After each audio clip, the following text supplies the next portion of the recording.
Alright, today I'm going to teach you how to make microwave popcorn my way. First you take a paper bag and you open it up. Then you take 2 1/3 cups of popcorn and you put it in a bowl.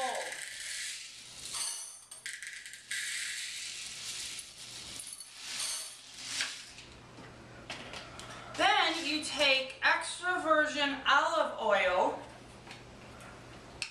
and you pour 1 tablespoon onto your popcorn.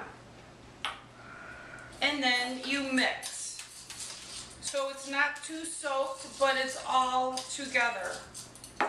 Then you take your salt and you salt it to your taste.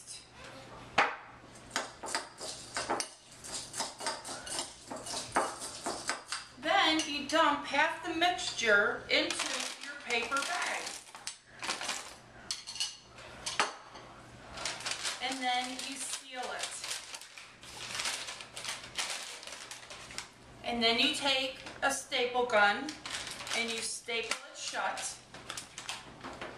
And you bring it to the microwave. And you put it in the microwave. I put mine for 3 minutes, but you have to watch it because it pops and then it could burn. So I have one that's already made, and you have to be careful for the staples. And what I do is I pour mine into my popcorn bowls, and then I spray this butter on the popcorn. And boy, is it good. Enjoy.